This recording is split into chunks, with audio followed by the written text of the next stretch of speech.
What's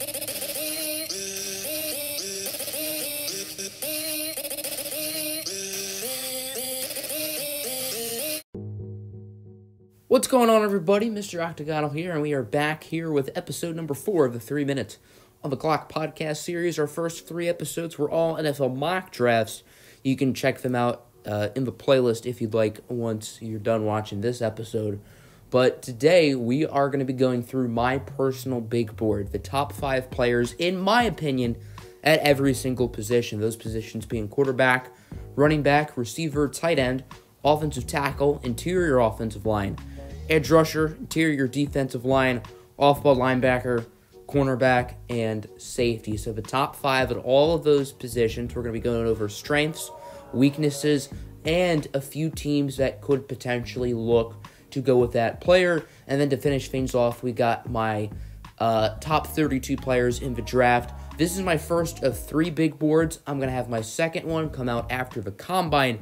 And then my final one, my official one, will be right around the time of the draft. So without further ado, let's get right into it. The QB1 in this class, it shouldn't really come to too much of a surprise, and it's going to be Joe Burrow, the Heisman Trophy winner. He really has it all. I mean, he brings that swagger and that intensity, and I feel like teams had to be intimidated by him last year. Phenomenal accuracy, phenomenal IQ. He's a really smart player on that field. He understands the situation, and he has a great grasp of the game. There are not many clear weaknesses with him, and I had to put things down because I didn't really have a choice. So we went with age. I mean, he is actually older than Lamar Jackson. Fun fact, I believe he is going to be 23 when next year starts, so he's a little bit older than most of these guys. But at the same time, I mean, he's still a star. And then athletic traits, I mean, he's not a freak athlete. He's not going to blow away the combine, but he's no slouch of an athlete either. And for team fits, usually I put like 4 teams down. For this one, I only put 1, the Bengals, because I think it's kind of obvious. And I think if they don't take him, I think they'd be pretty crazy. QB2 is Justin Herbert out of Oregon. Herbert is also quite accurate, not nearly as accurate as Joe Burrow, but I do think his accuracy is a plus, and he's a pretty good athlete. He can escape the pocket. He can make plays with his leg. He's not a phenomenal decision maker. I think he needs to improve on that, and then there are some minor medical concerns. I don't think his concerns are a big deal, but he does have minor injuries here and there that could be a problem in a 16-game season, so his durability is certainly something to watch out for. And one of the big differences between him and Burrow is that Justin Herbert doesn't necessarily have the it factor. I think Herbert's a good prospect, but I don't think he's a great prospect. I don't think he'll ever be a superstar. I think he'll just be a quality guy who can lead a team to wins, hopefully. Number 3, in my opinion, the most polarizing player in this draft class, Tua Tagovailoa out of Alabama.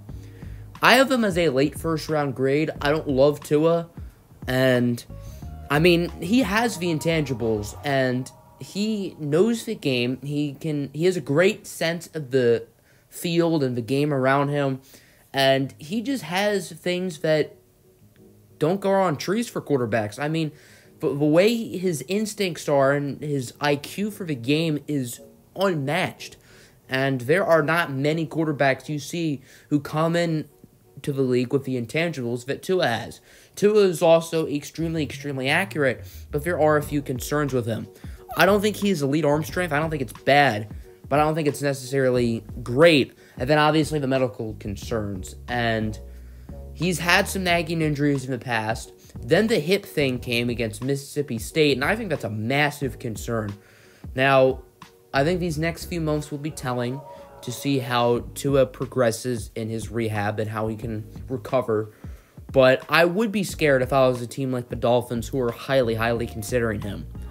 Number 4, we got Jordan Love out of Utah State. Jordan Love is the type of player I like. The athletic traits are all there. Extremely strong arm. He has the mobility, and he's sort of a little bit of a poor man's Josh Allen.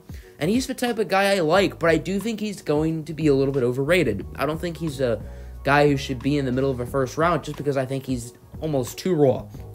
The production is certainly not there. He put up bad numbers in a bad conference, which concerns me. The decision-making needs to improve. The accuracy is not there. And Jordan Love has a long way to go, but as I mentioned, he is the type of prospect I like, and I do believe in his athletic abilities. And then number 5, Jake Fromm out of Georgia. Fromm, he's a smart player. He has always been accurate, and he's always been very good since his freshman year, but the thing that concerns me a little bit is his development.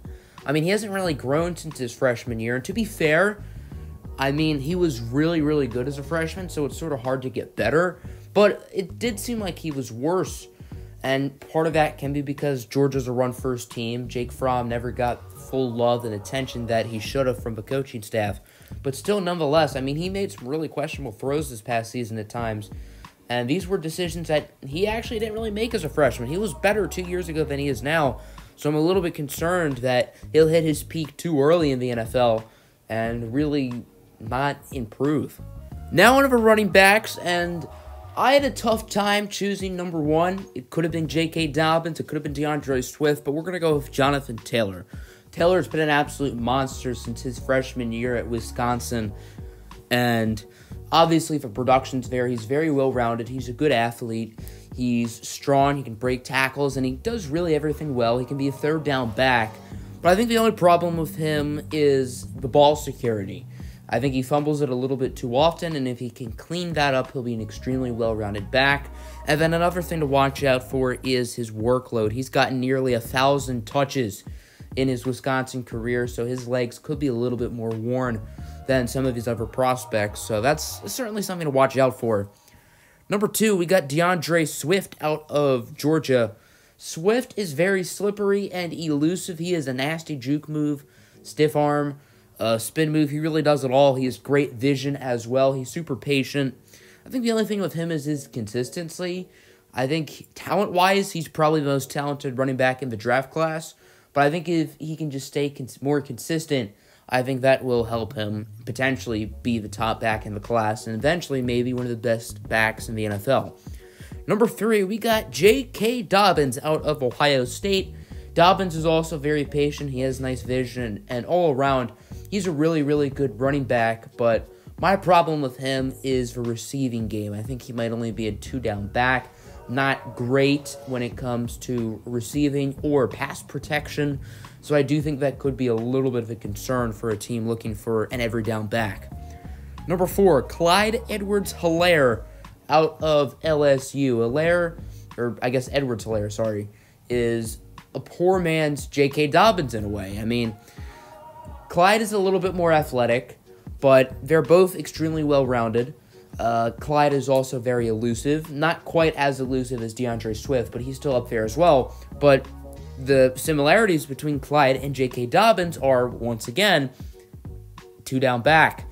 Dobbins and now Clyde are obviously not great in pass pro or as receivers, so that's really my only concerns with either of them. And then number 5, Cam Akers out of Florida State. He is very explosive. He's also slippery as well. The thing with him, I would say, is his consistency and then his development, sort of like Jake Fromm. I don't think he's gotten a lot better since his freshman year. Obviously, he was very good as a freshman, but I don't think he's really taken giant leaps that you would like to see. And I know running backs do hit their peak earlier than most positions, so I don't think it's as big of a deal.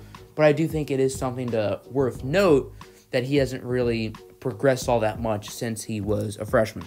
Wide receiver is another position that I sort of had a tough time picking my number 1, but we are going to go with Jerry Jeudy out of Alabama. Jeudy is one of the most refined receiver prospects to come out of college in a long time. He is a phenomenal route runner. He has so many different routes he can go, short routes, medium, deep. He really does it all, and he has a very diverse route tree. He also has very consistent hands and doesn't drop the ball a lot, and he's a guy who I think will make an immediate impact in the league. I think the only concerns are frame and measurables. He's not the biggest guy, only 6'1", 192. That he's not going to blow you away at the combine. I don't think he's a bad athlete. I just don't think he's an exceptional one, which could be a little bit bad for his size. But all around, he's just so consistent, and he's been so good for this Bama team the past 3 seasons. Number 2, we got CeeDee Lamb out of Oklahoma. He has a lower floor than Jerry Jeudy, but I do think his ceiling is a little bit higher. CeeDee Lamb has excellent ball skills. He knows how to track deep passes, and that's where he's at his best. Vertical plays. He's a phenomenal athlete. He's a burner. I don't think he has elite speed, but he has very good speed. He's a guy who's probably going to run in the high 4.3s, if I were to guess, for his 40-yard dash. The weaknesses, though, are, I think, effort. And CD is always just trying to make the big play, which is great, but sometimes he might get a little bit too carried away, and he might take a play off or two, and he might not be fully into blocking. So I think that's the concern with him. But as a receiver, he's a dynamic game changer, and I think he could make some gigantic plays this year as a rookie in the league. Number 3, Henry Ruggs out of Alabama. Speed, speed, speed. He's also very fast, and he has plenty of speed. Henry Ruggs is a burner. He's going to run in the 4.2s. Will he beat John Ross's record? Probably not, but there's a chance. And Henry Ruggs is, the speed makes his game. His weaknesses, he's not the most physical. He doesn't have the craziest of route trees, but with his speed, he can create separation pretty easily. Obviously, he can blow by defenders, and he has pretty solid hands as well. Not the biggest, 6 foot 190, but did I forget to mention that he's really fast? Number 4, Jaylen Reagor, one of my favorite personal players in this draft class out of TCU. He's a little bit tinier as well, only 5'11", but he's also very fast, very explosive. He's not Henry Ruggs when it comes to speed, but I do think he'll run a good 40. He's a very dynamic player. Weaknesses, just the consistency in the route tree pretty much. And playing for TCU, a team that was not very good last year, with not a very good offense really outside of Jaylen Reagor, it's going to be challenging when the defense really only focuses on him. So I think in the NFL, that'll give him more opportunities. I think he has a pretty low floor, but I really like his ceiling. And as I mentioned, he is one of my favorite players in the class. Number 5, Laviska Shenault out of Colorado. There were a few guys I could have put here at number 5. T. Higgins, Justin Jefferson among them. But I did decide to go with Shenault, as he has been a very dynamic game changer these past couple of seasons for Colorado. He's extremely explosive, and he is a physical player, unlike some of these smaller receivers like Henry Ruggs, like Jaylen Reagor. Shenault does not have the greatest of route trees, and he's also not a great blocker, but I think those are things that you can improve upon, and I think Shenault could be a really, really well-rounded player for whoever ends up picking him. Now onto the tight end position, and you could really put these top 4 tight ends in any order for me, but my number 1 is Cole Kmet out of Notre Dame. Kmet is a well-rounded athlete. He's not a freak or anything, but I think he is sufficient enough to where he's athletic enough to be a good receiver as well as a good blocker at the next level. He has good hands, and I think he'll be an immediate threat to the receiving game. But he's not super explosive. You're not going to get a ton of big plays out of him. I would say he's more of a Mr. Reliable-esque guy rather than a big play threat. And then his overall blocking, he's not a bad blocker, but I think there are areas of his blocking that could use some improvement. So while, as I said, he's not bad, there is work to be done there. Number 2, Hunter Bryant out of Washington. Sort of a poor man's Evan Engram. I guess more of a Noah Fant. I don't think he's as extreme of like an athlete as Evan Engram. I would say more of a Noah Fant, who's more of a proper fit at tight end. But obviously the athleticism is there with Bryant, and he has pretty good hands. The weakness here is the blocking. Now, he's not a very great blocker, and I'm not saying move him over to wide receiver. As I said, he's similar to Evan Engram, but I don't think Evan Engram would be a direct comparison. I would say Noah Fant is probably a better comparison. Fant had a pretty strong season at tight end, and I think Hunter Bryant is just a little bit worse of a version of him. Number 3, Thaddeus Moss, the son of Randy Moss out of LSU.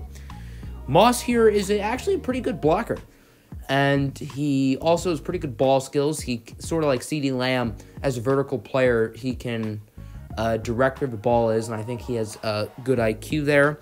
He's not super explosive, though, and I do think he needs to work on his consistency. The route tree isn't bad, but there is some improvements to be made. So I think Moss has a ton of potential, but I do think he is pretty raw. And then number 4, we have Bryson Hopkins out of Purdue. Hopkins might be the highest ceiling tight end of the group, if we're being honest. He's certainly the most athletic, and I think he'll test very well at the combine.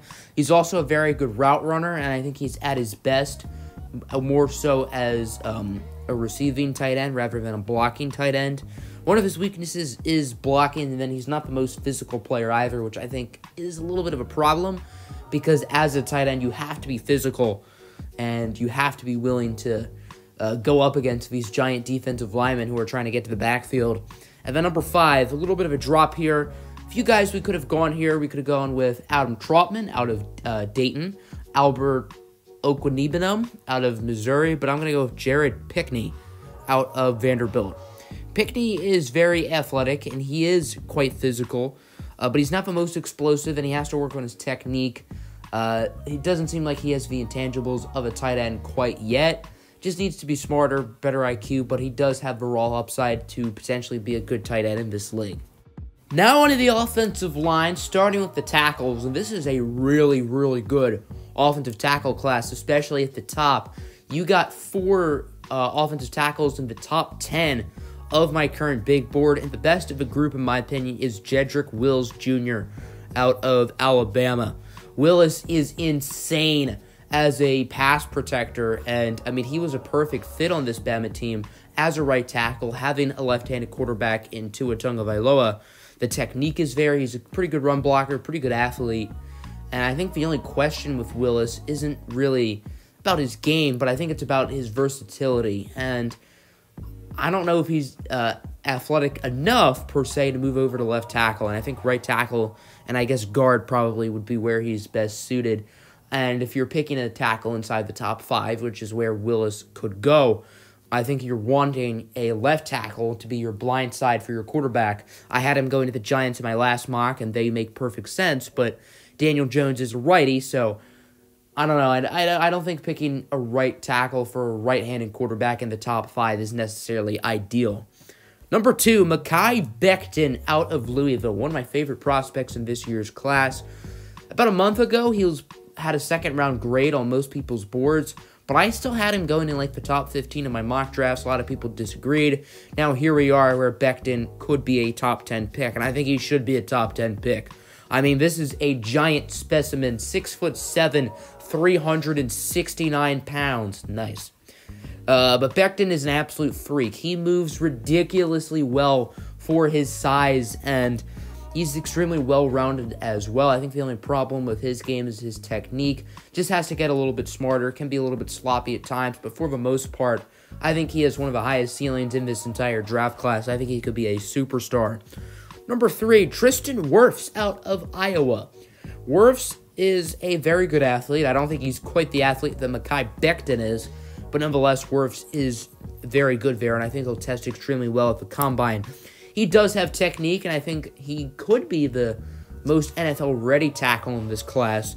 He does need to be a little bit more consistent, and then I really think the fit is important because I think he's going to perform well on certain teams rather than others. I think he's meant for more of a zone blocking scheme, and he can have trouble with speedier edge rushers, and there's a lot more speed rushers entering today's NFL, which is what Tristan Wirfs struggled against in college. Number 4, Andrew Thomas out of Georgia. Thomas, he was supposed to be the top tackle off the board for most of the year, but it seems like his stock has dipped a little bit. It seems like the media overhyped him, and I see why. Now, Thomas could be the top tackle in this class, and I wouldn't be that surprised. But I do think Thomas is a tad bit worse than the other 3. I think he is extremely NFL ready, though. I think he'll be great as a rookie. He's very well-rounded. He's very smart. I think the only question marks are his quickness and his footwork. Neither of those are great, but other than that, I think he's an extremely good player right off the jump. Very high floor. And then number 5 sort of takes a little bit of a drop-off here, but there are multiple first-round caliber tackles left. But I'm going to go with Josh Jones out of Houston. I was thinking about Austin Jackson from USC, but we're going to go with Jones, who had a very good Senior Bowl. He has phenomenal athletic traits, and he has an excellent motor, but he is actually quite raw, and he can get sloppy at times, mainly, I think, with his hand placement. And I don't think Jones will be that great right off the jump, unlike a guy like Andrew Thomas or Tristan Wirfs. However, I do think Jones has a nice ceiling, and if he can develop, I think he'll be great. Now we're going to be looking at the interior offensive linemen, and the interior line class isn't as strong as the offensive tackles, but I do think the interior offensive line class is quite deep. So the top one here is Cesar Ruiz from Michigan. He is very raw. He's one of the youngest players in the draft, but he is an athletic freak. I wouldn't say he's as freakish as like a Makai Becton, but I do think he'll test well at the combine. He's versatile. You can put him at center and guard, but he's just raw and inconsistent, which is what you get from young guys with high upside. I don't think Cesar Ruiz will be a star early on, but I think with some growth and progression, he could eventually be a star here at the next level. Number 2, Lloyd Cushenberry III from LSU. He is also very athletic, and he is pretty quick. But he's also kind of raw and needs to work on his consistency. I don't think he has as much upside as Cesar Ruiz does. I believe Ruiz is like maybe 2 years younger, if I'm not mistaken. So I do think that does play a pretty big part in it as well. Number 3, we got Nick Harris out of Washington. And Harris is also very quick. He's versatile. You can put him, once again, at guard or at center, which is very important for an interior lineman. He just doesn't have the length. Only 6'1", 293, doesn't have a crazy long wingspan. And I think that does sort of hinder his ceiling a little bit, but I do think he has a good floor, and I'm sure he will be a good player.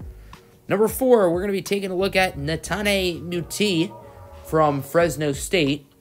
And he's one of my favorite players in this class. He's very athletic, he's very strong, and I think he has a really nice ceiling. I think he could be a great player.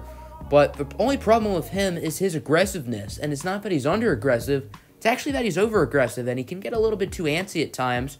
But for a weakness, I think that's actually one of the better weaknesses you'll find. That's certainly something he can improve upon. And I'd rather a guy be over-aggressive than under-aggressive. So Netane Muti is certainly a guy to watch out for as a potential day 2 steal. And then number 5, Damian Lewis out of LSU. He is very powerful. He's good against the run. Not as great against the pass. However, as a guard, that's fine. Also, he does not have as much length either. He is pretty big at 329, but he's only 6'2", like Nick Harris, doesn't have a crazy long wingspan. And then his versatility. I don't think Lewis is athletic enough to really move outside of his current position at right guard, which could be a problem, but I think for the most part, it's not too big of a deal, and I think he will be a pretty good player. Now we're going to get to the defense, starting off with the edge rusher. Of course, the top one in the class, not much of a debate here, it's Chase Young. He is so good, man. One of the best prospects to come out in a minute.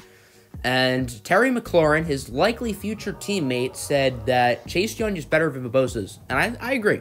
I think Chase Young will be better than the Bosa's, and that's saying a lot because both Joey and Nick have been very good so far in their young careers, but I'm that high on Chase, who had a dominant season this year at Oklahoma. He was in the Heisman running for a reason. I believe he led college football in sacks by a decent bit, and he missed 2 games. Very athletic. He's pretty good against the run, too, and it was hard finding a weakness, but if I had to choose one, I would say his discipline.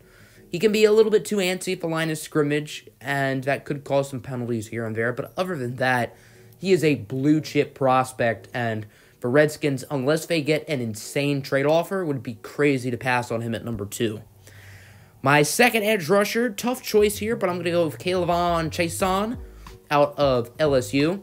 Chaisson reminds me a lot of Brian Burns coming out of last year's class. Both of them are very athletic, very good pass rushers, but neither of them were great run stoppers. Both of them were lean edge rushers who more so had their hand out of the dirt rather than in. And Brian Burns, of course, was the 16th pick last year, and just based on his rookie year, I don't see K'Lavon Chaisson falling to 16 because Brian Burns had a very underrated rookie year, and he was really good for the Panthers. And as I mentioned, with Burns' strengths and weaknesses, Chaisson's are very similar. Chaisson is an athletic freak. He is going to have a great combine. Brian Burns ran like a 4.5 40. I could see Chaisson in that same boat. And then he's very explosive as well. The only weaknesses, as I said, run defense and then production. The production was not always there at LSU for K'Lavon Chaisson, but I'm super high on his ceiling. I think he'll be great. Number 3, A.J. Epenesa out of Iowa. Had a little bit of a down year this year, and it's not that he wasn't good. It's just that he wasn't as good as he was as a sophomore, but he's still certainly a first-round prospect in my book. He's very powerful, and he's also quite versatile. I mean, you can have him as an edge rusher. You can put him inside. Good pass rusher, good run stopper. I think he's one of the highest floors in this draft. The only problem with him is his lateral quickness. He's not necessarily the quickest. That doesn't really have to do with straight line speed or anything, but that sort of has to do more of like reactions and stuff. Number 4. This is where I had to make some tough decisions. There are a few guys to look at here for the number 4 and 5 spots, but I'm going to go with Julian Agholor out of Notre Dame, related to Lions edge rusher Romeo Okwara. I'd be very happy if the Lions got him in the second round. But nonetheless, Okwara is the type of prospect I like. The upside and the athleticism is absolutely there. You know this kid is super talented, but it's just for production. That's the question mark. And the production wasn't always there at Notre Dame, but I think the ceiling is there, and I think Julian Agholor could be a great player. And then number 5, as I mentioned, a few guys I was deciding between. I was looking at Curtis Weaver out of Boise State, Terrell Lewis from Alabama, Josh Uche out of Michigan is one of my favorite players in the class. But I'm going to go with Yetur Gross-Matos out of Penn State. Gross-Matos has great length, and he's very explosive. And I think he's a perfect fit in the modern NFL. He's not the most physical, which could be bad. But I think if he tests well enough at the combine, we could maybe look at him as a guy who doesn't need to have his hand in the dirt and be used more as a 3-4 outside linebacker as an edge rusher in that type of scheme. Now onto the interior of the defensive line, and I actually had a very tough choice to determine who was number 1. I was deciding between Jedrick Brown and Javon Kinlaw, and for a minute it actually was Kinlaw, but then I decided to change it to Derrick Brown. There have been rumors about him going to the Lions at 3, which I don't love, but Derrick Brown is a monster of a physical specimen, super powerful, super explosive, and one word to describe him is dominant. He is excellent against the run, pretty solid against the pass too, and I think he's very well-rounded. Had some trouble finding a weakness for him, but if I would say one, I would say the footwork is a little bit inconsistent, but I don't think that'll hinder him from being a great player in this league. Number 2, Javon Kinlaw out of South Carolina. He is a freak. And I don't think he gets talked about enough as a guy who's absolutely going to tear up the combine. He's very powerful inside. I think he's also good against the run and the pass. I just think he has to work on the technique. He's a little bit more raw than Derrick Brown. But coming off a good Senior Bowl, I don't think it's unreasonable to think a guy like Javon Kinlaw could even sneak into the top 10 by chance. Number 3, we get to a little bit of a drop here, but it's certainly not a bad interior defensive line class after those top 2. So for number 3, we got Neville Gallimore out of Oklahoma. The effort is always there. He's putting in 120% every single play. He's also very athletic and should do well in the combine. He's a little bit inconsistent versus the run. I will admit that. And then he's also a little bit older than most of the prospects. I believe he is 23 right now. I don't know if he turns 24 before the start of the season or not, but as you can tell, he is one of the older players in this class, and he may peak a little bit early than most of these prospects. However, I do think you won't have him for as many good years as some of these other prospects, I guess. Number 4, Ross Blacklock out of TCU. The production's always been there. Whenever he's on the field, he has been great, very powerful defensive lineman. He's not the quickest, and sort of like Epenesa, what I mean by that is like reactions, quick movements, not necessarily athleticism, and then medical. Blacklock had an Achilles injury back in 2018. He was great in 2017 and 2019, but did not play, what will that be, as a redshirt sophomore, I guess? I don't know if he got a redshirt year that year. He probably did. So I guess that made him into a redshirt. So I don't know. But nonetheless, I think he could be a really, really good player. I like his floor. Just got to clean up some of those medical worries. And then number 5, we've got Justin Madubuike from Texas A&M. And he's really, really good. The quickness is there, the power is there, and he's a very good player. He's had some dominant stretches for the Aggies, but I only say dominant stretches because he's inconsistent. The motor isn't always there, and unlike Neville Gallimore, the effort isn't always 100%. And I think if Madubuike can get a little bit more consistent when it comes to that, I think he could be a really, really good player if whoever snags him in the late second, early third round. Next up, we're going to be looking at the linebackers, starting with the top one, Isaiah Simmons out of Clemson. I don't even know if I want to categorize him as a linebacker because he's so versatile. And, I mean, he can pretty much play anywhere on the defense. Linebacker, safety, he's played everywhere for Clemson.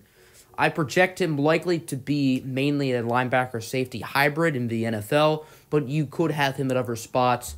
And as you can see for my weakness for him, I put too versatile. He might just not have a set position, which could be bad, but his positive is the reason for his weakness, and there weren't many other weaknesses I could put.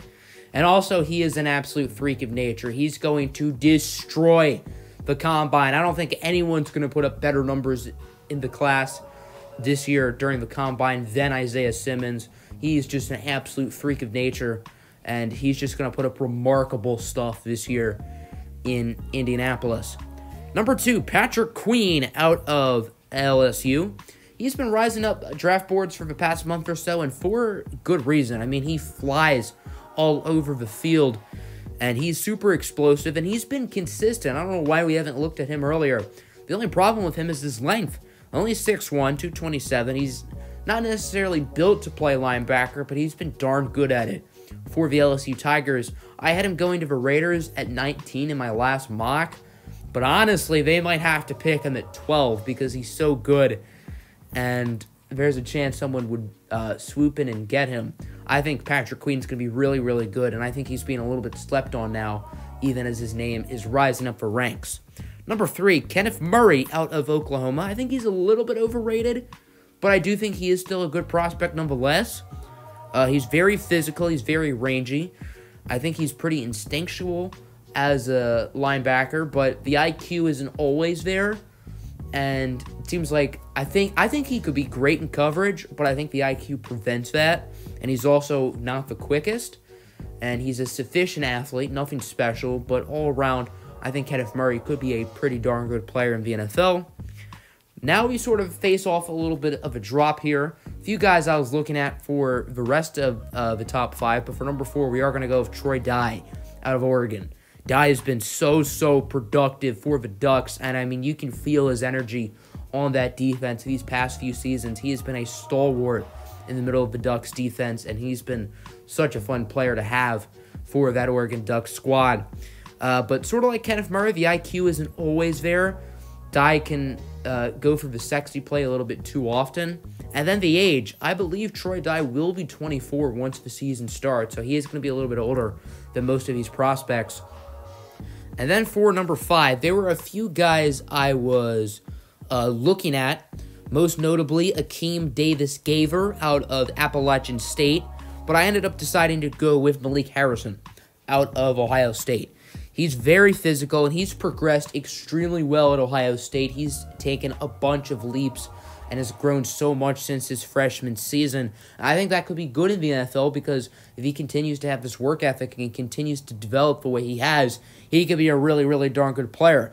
The problem with him, though, is he might only be able to be a 2-down linebacker. I don't think he's all that great in coverage. I think that's where his weakness is, and that could be a big problem. And I think that's the reason why he's only supposed to go in the 3rd round as of right now.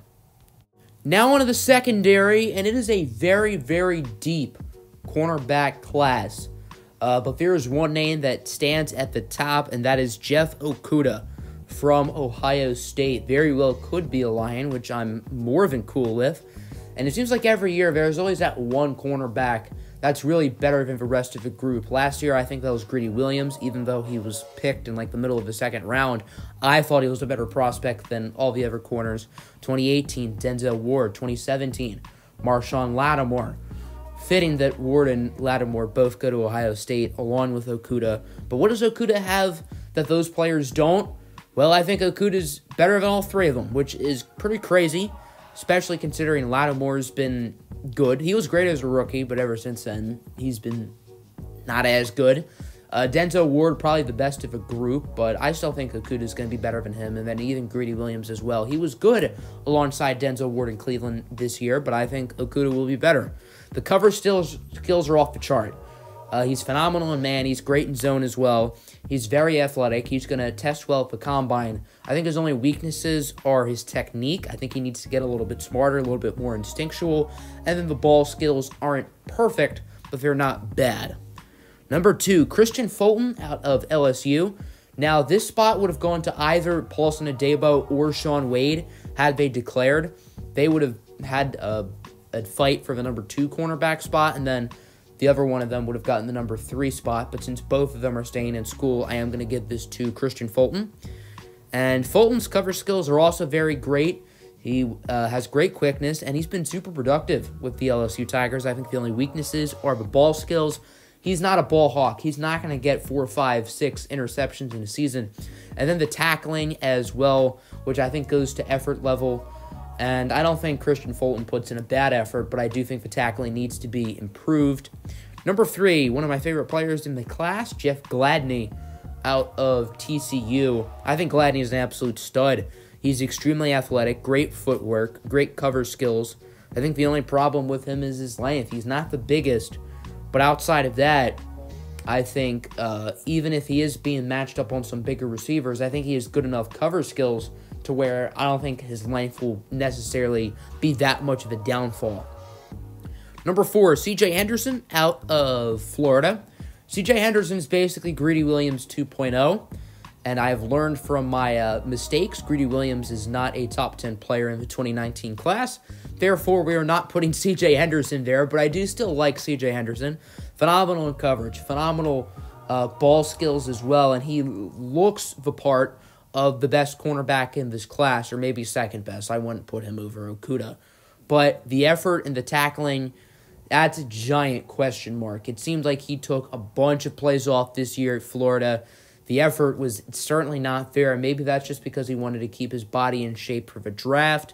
But nonetheless, I mean, there are certainly concerns when it comes to that area, and you got to watch out for that if you are going to pick C.J. Henderson. And then number 5, I had a little bit of a tough choice here. I was looking at Trayvon Diggs out of Alabama. Another guy I was looking at was Damon Arnett, along with Noah Igbenegbe out of Auburn. And even Cameron Dantzler would work here too, but I'm going to go with Bryce Hall. Hall is really being slept on. I understand he had the injury at Virginia, but I don't think it's that serious of an injury. I know he missed some time this year. I believe it was an ankle injury, but I don't think it will really alter him as a pro prospect. The ball skills, the physicality are both really, really good. I think it's just inconsistent cover skills, and if Bryce Hall can really refine those, I think he will be a star in the NFL. Now on to the final position of the day, that's going to be safety, and I had a really tough choice deciding who number 1 was going to be. I mean, I've been on the Grant Delpit hype train since day 1, but for right now, we're going to go with Xavier McKinney, and it really is a toss-up. But I am going to go with McKinney. I think he's very, very athletic. He's also very versatile. You can really put him anywhere in the secondary, and I think he'd succeed. Certainly at safety, certainly in nickel corner, which Grant Delpit certainly does not have that same versatility. I think the weaknesses are probably the run support. McKinney isn't that great against the run, not a phenomenal tackler.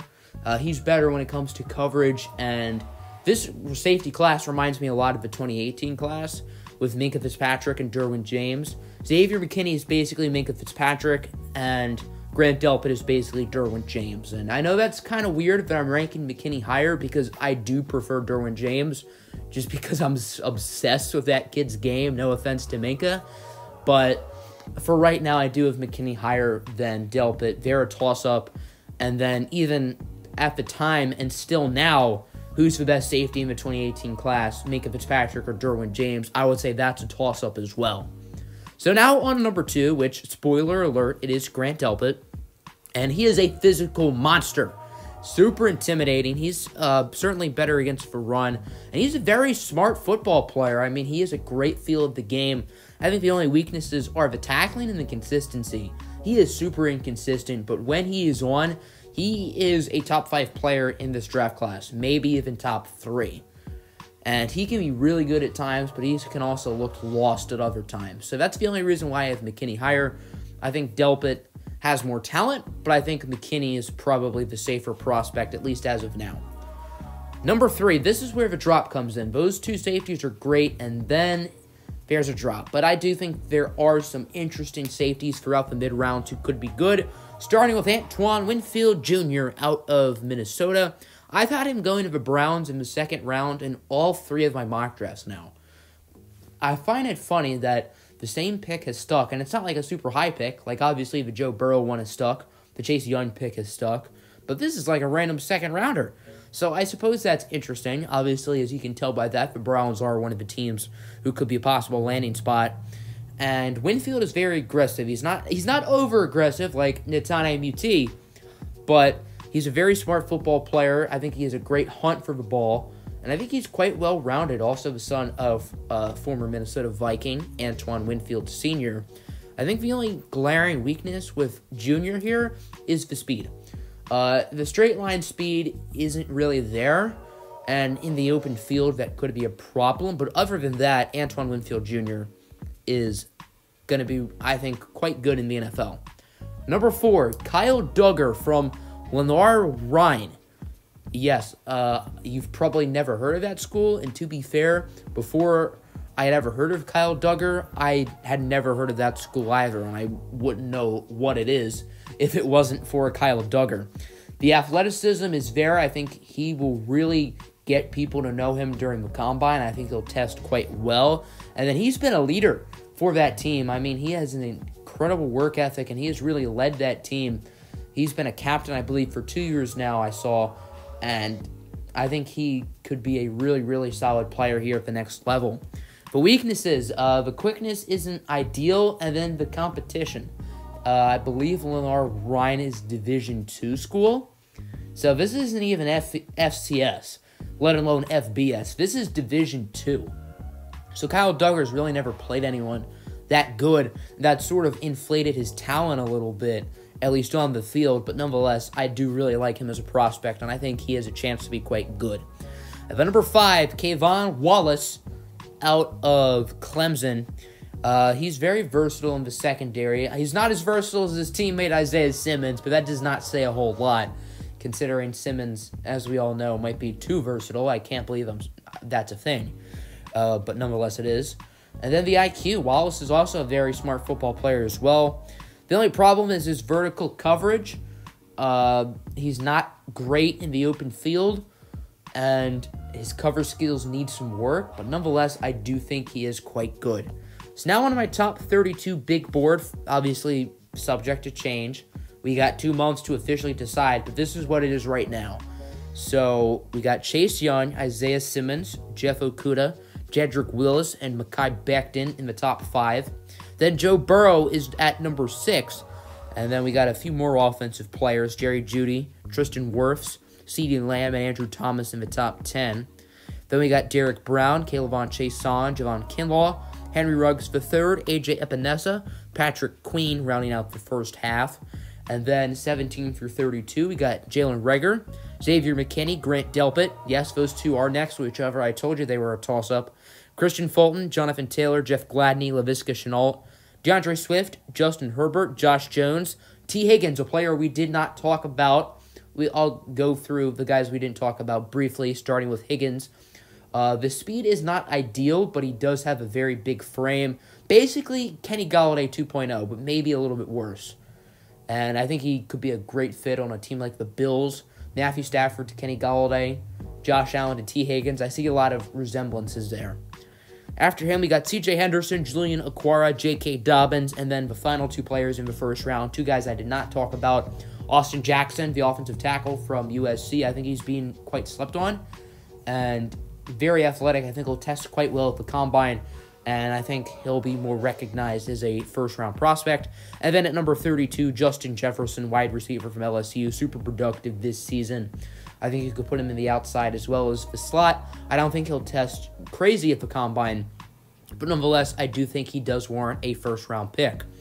So that'll end today's episode. I hope you guys enjoyed. Mock Draft 4.0 will be up next Saturday, so make sure to stay tuned for that. I do plan on incorporating trades into that video, so that should be fun. Let me know what you agree with and disagree with in the comments below. And as always, have a good one. Peace out.